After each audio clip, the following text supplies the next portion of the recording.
Me dê 13 minutos que eu vou fazer você se cobrar muito menos e realizar até 3 vezes mais. Primeiro de tudo, olá, derivação do infinito. Seja bem-vindo a mais um vídeo do canal Infinitando. Eu sou o Edu, estou há 8 anos nessa jornada do autoconhecimento. Já atingi mais de 10 milhões de pessoas aqui na internet com esses conhecimentos. E hoje eu vou te mostrar um insight, que é um conhecimento muito transformador, que tem a ver com energias arquetípicas, que regem o nosso psicológico, o nosso psiquismo, vamos dizer assim, a forma que a nossa consciência se molda dentro da sociedade, e que tem a ver com energias de luz e sombra, e que a gente pode voltar lá para a mitologia grega, que são as energias apolínicas e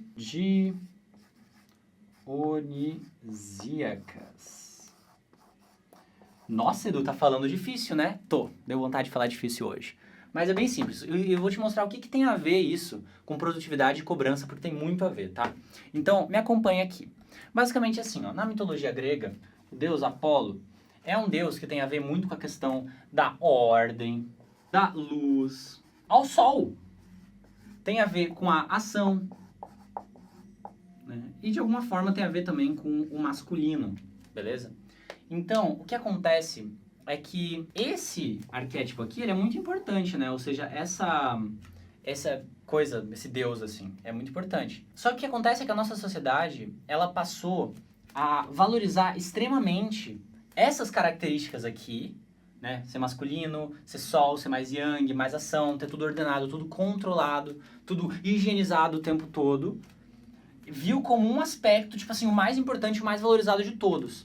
Enquanto os aspectos dionisíacos, que são, digamos assim, como se fosse o deus de alguma forma, que é um tipo de antítese desse apolínico, né? Então o Dionísio vai falar, é o deus que muitos de vocês talvez já tenham escutado, que tem a ver com o vinho, né? Mas ele também tem a ver com o êxtase, a alegria e choque. É a alegria que vem através, deixa eu ver se está aparecendo isso, vem através do prazer no caos. Então, esse aspecto aqui, ó, podemos dizer também que de alguma forma ele é sombra, porque ele vai falar dos aspectos inconscientes da experiência humana. Ele foi meio que colocado um pouco para sarjeta, para escanteio, dentro da cultura humana mesmo, das histórias que a gente foi contando ao longo das centenas de anos. E hoje em dia a gente vivencia uma sociedade que valoriza heróis, valoriza o homem que vai lá e faz tudo, o homem supercontrolador. Inclusive uma sociedade patriarcal que facilita com que o caminho dos homens seja mais fácil dentro da sociedade.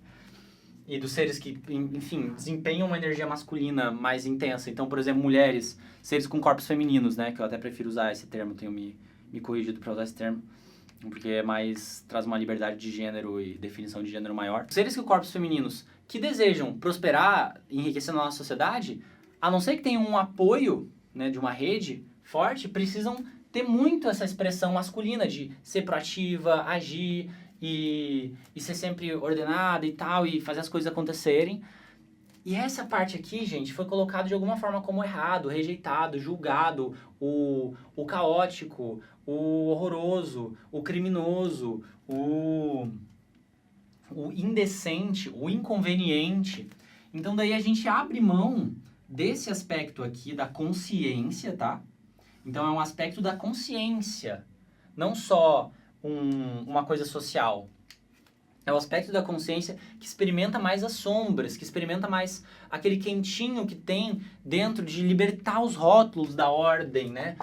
Do certo, aquele que brinca com o conceito do certo e do errado, e daí se a gente vai trazer para uma outra percepção, a forma que se diverte, que busca mais apreciar e desfrutar da vida como arte, do que de produzir na vida e tá tipo sempre brilhando e numa expansão constante e crescente. Então eu quero que tu entenda que isso daqui que eu acabei de te mostrar, tá? Essas duas mitologias que são muito ressaltadas na sociedade, estão aí, ó, há centenas de anos rodando no inconsciente coletivo. As pessoas vêm falando sobre isso constantemente. Tipo, é um tema que a gente vivencia. Então, enquanto você ainda fica querendo se colocar em parâmetros apolínicos, né, de Apolo, baseado nessa coisa, para achar se você tá certo ou se você tá errado, se você tá indo bem ou tá indo mal, você sempre vai sofrer, porque você tem um outro lado do seu ser, que é um lado mais selvagem, é um lado mais sombra, é um lado um pouco menos racional, talvez nem um pouco racional, é um lado mais emocional, é um lado mais do desfrute, é um lado mais vagabundo.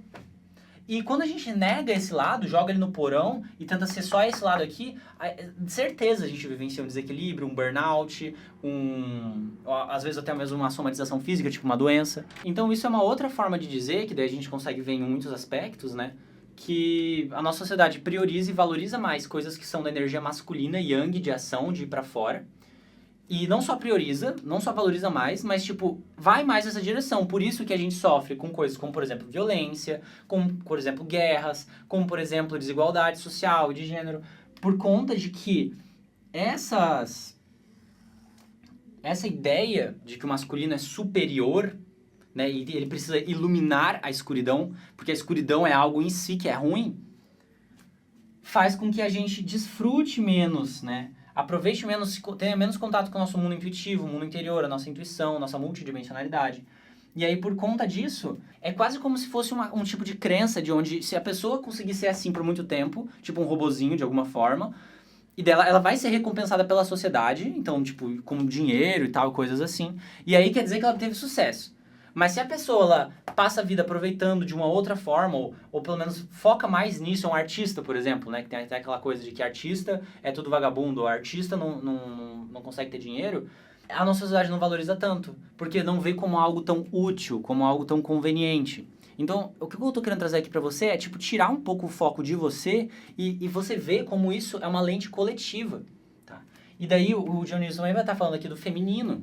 Então esse feminino, esse lado yin, interior, a caverna interior, as emoções, quanto que você está sentindo as suas emoções, quanto que você está respeitando as suas emoções, quanto que você está se amando e se valorizando, ou, né, quanto você está se cobrando para viver num certo parâmetro de um Deus.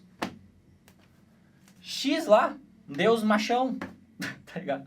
Muito bom, o ser humano, o ser masculino também é importante, mas tipo, se colocar só nesse parâmetro, é literalmente você tentar ser um robô. É tipo, é literalmente a definição de um robô. É ser sempre eficiente o tempo todo, não precisa dormir, 100% eficiente e ainda de preferência é barato, tá ligado? Aí o robô consegue fazer tudo e é eficiente pra todo mundo. Né? Tipo, o herói salva o mundo e se sacrifica. Então a gente fica tentando se comparar desses parâmetros, só que às vezes a gente não sabe. Quando eu descobri isso, eu me libertei. Pelo menos muito, né? Tipo, claro que às vezes eu me entro nesses lugares, né? Porque esse também é o lugar da comparação, é o lugar da autocrítica, é o lugar do perfeccionismo. Então, tipo, claro que eu também tenho meus processos com isso, mas foi uma grande libertação eu perceber que tá tudo bem eu ser mais Dionísio. Tá tudo bem eu ser mais feminino. Tá tudo bem eu olhar mais pra dentro e me aceitar mais. Tá tudo bem eu não me cobrar pra correr contra o tempo. Tá tudo bem outras pessoas estarem num lugar mais avançado na carreira delas do que eu. Tá tudo bem eu sentir, tá tudo bem eu ser imperfeito, tá tudo bem você vir e ser o caos que você é, porque você é caos, velho, eu também, tá todo mundo é caos. Tu já viu um cachorro? Velho, joga uma bolinha pra um cachorro que é um pouco feliz, ele é o caos, ele vai bagunçar a porra toda. Ele não é civilizado, então tipo, e ele também é amor, tu consegue ver que ele é puro, ele é amor, ele é tipo super massa. Você também é esse cachorro, você também tem esse lado, entendeu? Então, quanto mais você aceitar esse lugar de se valorizar aqui, e menos ficar achando que a tua vida tem sucesso ou não se você alcançar esse lugar aqui, que é quadradinho, menos sofrimento você vai ter. E aí, por que você vai realizar até 3 vezes mais, que eu coloquei no começo do vídeo? Eu quero cumprir minha promessa aqui. Porque no momento que você se permite sentir, uma das coisas que acontece é que você se liberta de ter que fazer o que tem que fazer. Sempre tem que fazer o que tem que fazer. Quando a gente tá dentro desse lugar hipermasculino, tem que fazer o que tem que fazer. Sempre tem que fazer o que tem que fazer. E você passa a sentir mais. E daí quando você sente mais, você vai sentir o que você tem vontade de fazer. E aí, você vai fazer. Porque você tá fazendo porque você tem vontade de fazer. Então, às vezes pode ser sim ficar na rede, às vezes pode ser sim escrever uma poesia, às vezes pode ser só escutar música ou só... Eu não vou falar jogar videogame totalmente, porque às vezes jogar videogame acaba virando um vício mó, nada a ver, que também tem a ver com a energia masculina, mas é distorcida e não é bom pras pessoas. Mas assim, tem gente que usa positivamente o videogame. Mas de qualquer forma, é você seguir um caminho que te dá muita empolgação, entendeu? Só que pra tu poder seguir o caminho que te dá muita empolgação, tem que abrir mão dessa expectativa. Porque senão você vai ficar, eu tenho empolgação de sempre fazer o que tem que ser feito pra ter sucesso. Não.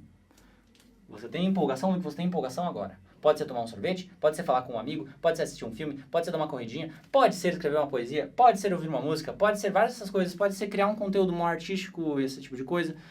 Pode ser não fazer nada. Tu acredita nisso? Que dá pra não fazer nada? Dá. E acredita que as pessoas que cultivam o ócio na vida delas acabam sendo mais criativas? Por quê? Porque é do nada que surge tudo. É do nada, do escuro, do caos, que surge tudo. A luz, a ordem, a completude de todas as coisas. Então, se conecte um pouco mais com o nada, se conecte um pouco mais com o vazio, se conecte um pouco mais com o ócio. Tá tudo bem você não estar sendo super produtivo e prático agora, e inclusive o paradoxo é que se você se permitir aceitar o momento que você tá e seguir o fluxo natural do que você sente entusiasmo em fazer, você vai ser muito mais produtivo, só que daí alinhado com uma inteligência maior. Eu sou o Edu, esse aqui é o canal Infinitando e eu te vejo no próximo vídeo.